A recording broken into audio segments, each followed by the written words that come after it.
Good morning, students. When you remember the word education, we remember our schools, isn't it? It's a place where we have received the education. In today's class, we are going to learn about the vision and mission of the schools. School is derived from the Greek word skole, which means leisure. It is a formal place where we receive our education. The word leisure was associated with school because in those days, in ancient Greece, general education was not available to all the members of the society. It was a privilege of the rich and the high class of the society to have education. But now, education has become the common right of every person. School is a platform where all the educational process occurs and it's an agency of social transformation. What is the difference between vision and mission of educational institutions? Vision is that which focus on tomorrow and what an organization want ultimately to become. It is a thing which is going to focus about your future plans. Okay. Mission is nothing but it focuses on today and what an organization does to achieve it. That is, you're focusing on day-to-day activities and how you're going to do those activities. What are the means or the ways through which you are trying to achieve it. Both vision and mission are vital in directing the goals of any educational institutions. Here in this, it is given as vision and mission of educational institution. Since we are going to learn about the schools and there are various levels of the school education, isn't it? So we are going to learn about each level and its vision and mission very briefly in this unit. Vision at primary level. You know the primary level, it is from 1 to 5th standard. The vision at primary level, it includes developing the basic 3R, that is reading, writing, arithmetic. And the second one is to develop the desirable social attitude and manners in order to encourage the children to participate in the society in a healthy manner and form group. The third one is to make the child sensitive to the rights and the privileges. The child should know what are their rights and what are the rights of the others. They should give respect to them. And to encourage aesthetic appreciation, that is to develop their quality of appreciating the beauty of the nature. To stimulate the beginning of the intellectual curiosity and developing various types of new interest to explore, investigate and experiment with the things. To develop a good physique so that they will have an adequate muscular coordination and basic motor skill. They are growing children, so they should have a very good physical development. To develop attitude towards work, they should appreciate and develop an attitude towards working. To develop a language acquisition skills, the young kids when they enter into the schools, we teach them to write, learn, memorize the concepts. Through this, we can help them to acquire the language skills. You can see here the kids are developing their attitude. They are participating in various social activities in this picture. Now, the mission at primary level. You can see the mission is something which is done to achieve the vision, is it not? So they follow a child-centered education where the child is given primary importance and the learning is through activity-based learning, that is ABL method of learning. Then language competency development.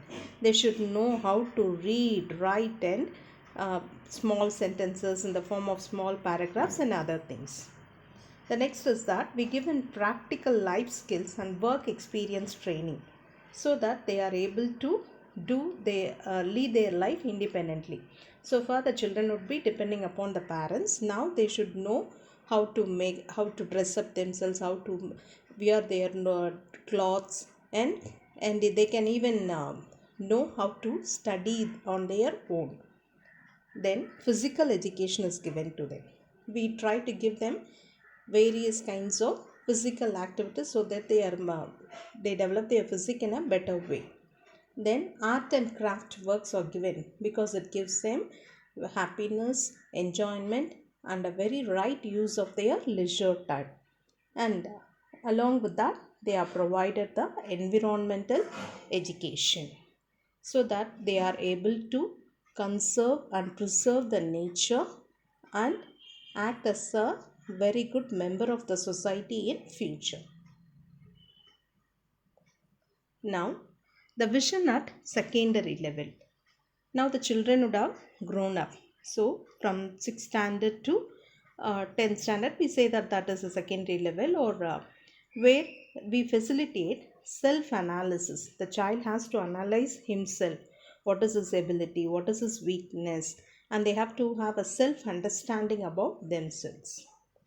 Then the next vision is to create awareness on the scope of study. They should know why they are learning. If they learn, what career will they be able to choose? What will be their future? And then we have to create an awareness among various disciplines, like so far they would have learnt science as a single subject. Now they start learning it as a physics, chemistry, biology, like that. So we have to create a various awareness disciplines to them, like science, social science, technology, environment, mathematics, etc. The next one is to develop a skill based learning to the children. So they have to learn various types of skills so that they develop their leadership skills better. If they have leadership skills, they will be able to develop into a very good democratic citizens. The main vision here is to inculcate the values and development of personality. In the lower classes, they would have just to obey their parents or teachers only because of fear or punishments or rewards. But now they know whether they have to follow the rules and norms, and they are able to uh, indicate them whether it's right, what I am doing is right or not. They are able to judge them. So, inculcating the values, and it helps in the formation of their personality. That is, their character and personality are designed at this stage. Next, the mission at secondary level. So the mission is a vision is achieved through the mission, is it not? So we are trying to provide them rich curricular activities. We are providing them more number of curricular activities so that they are able to enhance their experiences.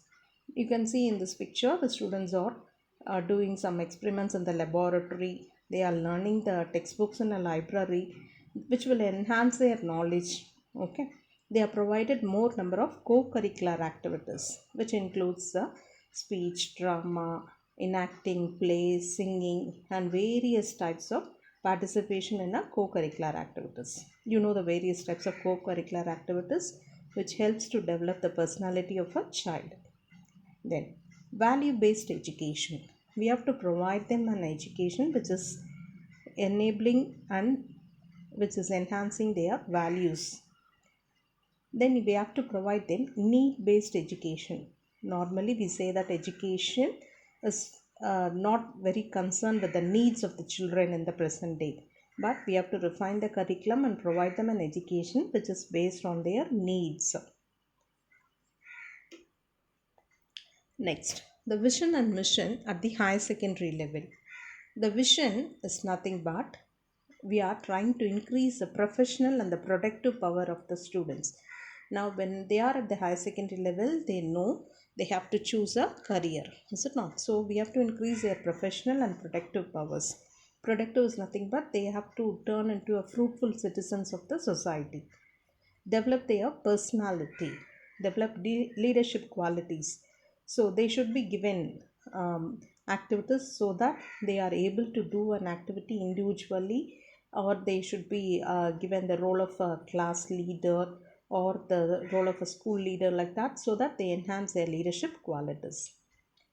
We have to train them in their vocational skills. Vocational is nothing but job oriented education. So not only book based education, they have to train in vocational skills like that, typewriting or some other thing, computer typing, or they can learn how to make a small type of craft and artwork and sell it at their leisure time and earn money from them. So they have to develop their vocational skills, then develop autonomy in thinking and then acting. So far, they would have dependent on their parents for their activities and other things. So now on, they should be independent in their thinking and they have to act in a fruitful way. They have to sensitize the key focal issues in the country. They should know what are the issues, current issues which are going in the country, and how we have to participate in the activities of the country. Like that, they have to be sensitized with the key focal issues. When we can look into the mission, we have to provide them a need based vocational education. Sometimes we say that most of us are unemployed or like that. It is because we don't receive an education which is very currently needed for a job, is it not? So it has to be based on their vocational education. We have to provide them an inquiry based or a scientific education. Whatever they learn, it should all be based and develop their curiosity and enhance their thought provoking process. And finally, they have to be given a technologically aided education so that they will be rightful citizens and who will be successful in the society to achieve their life goals. I hope now you're clear with the vision and mission at primary, secondary, and higher secondary level. Thank you.